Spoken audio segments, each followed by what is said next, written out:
So let me show you guys when I keep telling you guys when you ask the questions, when do I know how to pick up my leopard gecko? How do I do it? And I keep telling y'all patience, patience, patience. As you can see right here, I'm just sitting here with my hand like this and letting Lady decide if she wants to come on out. She's in her favorite little log right there. She does have a 40 gallon. It is a low 40 gallon because they are somewhat climby, but not too much. So she's got all these little different enclosures, stuff that she climbs on top of. She'll be found on top of this thing here too, which is pretty funny. And then, yeah, those plants are live plants. If you do not know, let me pull this back some more. Bada bang, there we go. Those are live lucky bamboos. They are sprouting out so big, so strong. And then Lady is still deciding. She's actually come a little closer while I've been standing here talking. You can see the breathing around the throat. She's excited. She is curious. Little telltale signs like that is what you look for when you're about to pick your leopard gecko up. And then I always go from below. And, you know, every once in a while I'll adjust my hand so she sees that if she wants up, she can come up. And she'll be curious. She'll look. She's going to see if I have food or not. But when she realizes I have no food, she'll probably decide if she wants to come up onto my hand and say hello to everybody. But this can take a slow time. Or, like she just did, nothing at all. So, yeah, it's patience. It's not always they're going to want to be picked up. You got to let them do what they want and do what they do. And just respect the animal as it is. And then she's going to come, oh, she's coming back out. So you know what? Let me take the camera away, see if she comes up, and if so, I'll continue on. All right, so Lady is not about coming out and everything, but I did pick this up and move that because I wanted to check on other stuff because it's been a month or two since I looked at her enclosures. And then this is also a good time to show you guys like stuff can get into there. So there's like some little spider egg things. Gonna rinse that out in the sink or outside on the hose with the hose actually. So I'm gonna clean these up and I'm gonna put them back in a different order because stimulation to the mind is important to animals, and mixing up their enclosure every couple of months is a good way to do that. Lady's all exploring now that I've moved things around and stuff. I think a cricket came out from under something too. That's where the water dish was at and everything. I took that out. I moved that, mostly looked under it and everything, but it's supporting those plants so good, so I didn't remove it altogether. What you doing, Lady? You actually want to come out now? Are you that curious? You want scoops? I was about to show the peoples how we got all that stuff down there. You want to see your new enclosures all cleaned up? Go ahead. Ready? Ready? Single hand. Good. And scoops. Keep the thumb up so you don't bonk your head when I move you up. There we go, and we're ready to roll. Yeah, look at what I've done with your stuff. We have to vacuum right here because I made such a mess. But all your enclosures right there, yeah, cleaned up. See, it took that long. I spent maybe 15-20 minutes doing that, and then you finally come out. Like I said, people, patience, and they will come out eventually. I think she just was waking up from a nap and got very curious. Yeah, I'm going to move that all around. We're going to put that up in new spots. You ready?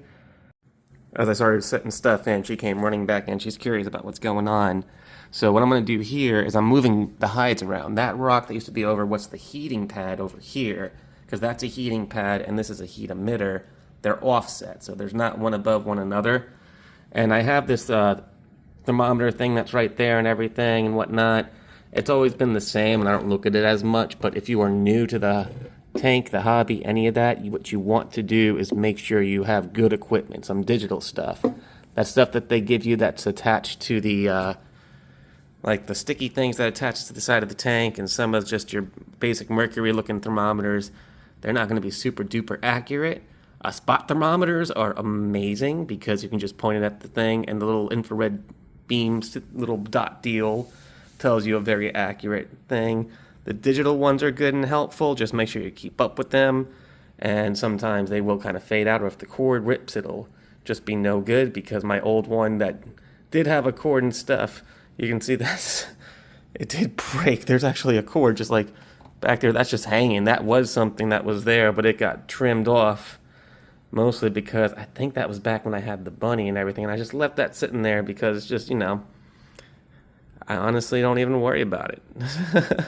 It's just there, and I don't really think it's an issue, but it's there. So I don't know. And then yeah, so we're moving stuff around and we're doing things. Actually, now that I'm thinking about it, yeah, I kind of left that there because it was a reminder. But my bunny, she passed away a couple of years ago, man. So it's time to move on. So I miss her very much. But this was a reminder of when she did mess with my stuff. So yeah, we don't need to have that in there anymore. All right, moving on. Okay, now a nice side view thing. She's checking it out. You see she's active, she's curious, the tongue going and everything. That's her getting a sense for all that. She's exploring her new spot. She's crawling all over the leaves and everything. But her heating arrangement, I did not move. So that hide there, where the little Aztec skull looking deal is, that's where her heat hide is. She likes being under there. It's nice wide areas, 2 exit ways. So from one of her favorite spots, she can leave very easily, just like how this one here has the 2 exit ways and everything. She's right now in her humid hide, because when I run the water over for the isopod and springtails, that's what this wet spot is. I just cleaned up her water dish really good. I'm going to go ahead and put her calcium dish right here. That was her little thing that you saw with the white stuff in it. That is calcium powder. Lady, like other leopard geckos, most leopard geckos recognize calcium powder as a sustenance. I don't know. I hope I said that right. Words. But they recognize that it's good for them, and they will actively, if they find it, just look it up every once in a while. So it's really easy to keep them from getting metabolic bone disease. And like I said, I have this as a heating apparatus, and then a UVA, or not UVA, UVB, which is helpful for this, because she doesn't really need UVAs. Most of the time they are hiding during the daytime, but the UVB is good for the plants, and it does help a bit with her calcium. Where did she go? She's discovering new spots. There we go. So I got to wipe up some dirt and clean up real quick, and let me show you the end results after I go ahead and wipe and clean and do, because even the glass here, you know, it's a little smudgy. And I kind of leave this glass with watermarks and smudginess with my frogs and Dromoka, the Cuban false chameleon, because it helps them climb around the enclosures better. But Lady's not a climber, so I want to clean that up for her. Also, a good way to clean glass for enclosures while the animal is still there is these things. This is just a basic wipe sort of deal, magic eraser from Mr. Clean or any off-brand. Make sure it is just basic. It doesn't have any of the bleach or the scents or anything, because those chemicals may not be good. But for wiping down, kind of very easy, very quick, very safe. You can even use this with fish tanks. Just make sure you get just the basic, nothing to it. Don't get the bathroom one. Don't get the scented ones. Don't get the ones with bleach. Just get old school magic eraser, and then follow up with some, some paper towel right here to wipe it down right afterwards, so they don't lick up any residue anyway. Because just in case you're not dechlorinating your wipes and stuff, you don't want them licking up any of that chlorinated water just in case. Even small amounts might make them sick, but it's not going to really just do anything much past that unless there's already underlying conditions for the animal. But you never want to test that anyway. Alright, looking a lot better now with that and everything. And you can see Lady's right here checking out her new dish of calcium powder. She's got a whole new little bit to explore. I didn't add anything new. I just rearranged stuff, and it looks almost like a whole new enclosure. So this is good for them. I said a few months it's been since I've done this, but if I think more about it, it's probably been more 6 to 8 months since I've done it. You do want to try to do it more frequently than I did. I would say anywhere between 3 to 6 months is probably okay, depending on the size of the enclosure to the size of the lizard. Lady has a 40-gallon long, which a 40-gallon, as we learn more and more about these animals, is probably the minimum you'd want to do for a full-grown leopard gecko. And yeah, it's just her natural little vivarium thing. Her water's nice and fresh. She's explorizing everywhere. So thank you guys for watching this little bit. Just a little bit of a day in the life of one of the biggest stars on this channel. Yeah. What you doing now? You trying to wander about? You checking it out? Oh, that's a dirty spot too I need to get. Always more to do on these tanks, so I'm gonna keep on working. Y'all have a good one. Peace out for now. Hey Lady, you can't come out. I have to go to work. We did a bunch of cleaning up. Yep, sorry. But I will say hello to you later. Okay? What is up, peoples out there in the YouTubeverse? As you can see, the hexagon tank here has some more plant and stuff added in. I told y'all that I took stuff out because she kept climbing and I was worried about her safety. But a couple times I seen this little crazy bugaboo crawling along the top of the tank here still. Just, I was afraid she'd be slowing down and falling more, so for the past few months, I've had the top layer not super duper tall, but if she's able to climb up there using the watermarks and stuff, then, psh, add the extra plants and everything. She was enjoying herself and just sitting there. They're cool how they can kind of change up colors. I know when sometimes I've shown her she looks like a dark gray, almost even sometimes a blackish color, but they can go to this whitish gray when they're completely just chill and just in, non-threat mode. When they do darken, it's usually to try and hide or to kind of absorb sunlight. And she is licking up that water. Whoa, too much zoom. There we go.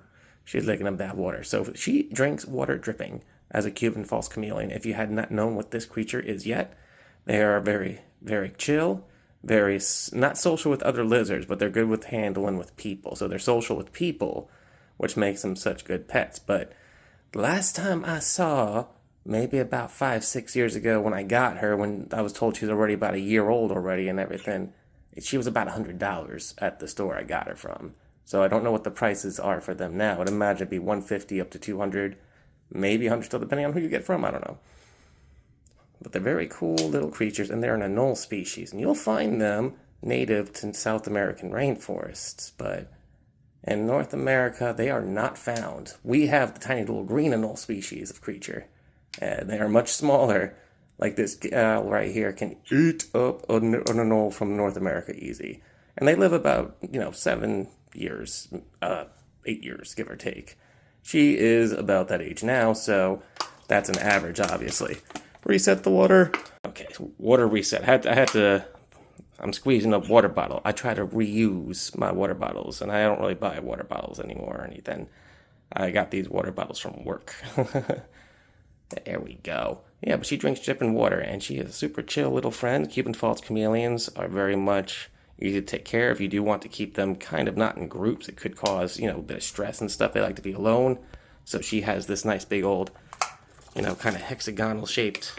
It looks like from the door here could be misleading because it looks like that's the max size of the tank, but it kind of goes out the side some. It has a weird dimension, and she has all of that dimension to crawl around in and extra stuffs now, especially now that I've seen her climbing when she's not supposed to be. But if she's going to be up top there, at least give her some safe passage back down where she can get to where she is and chilling.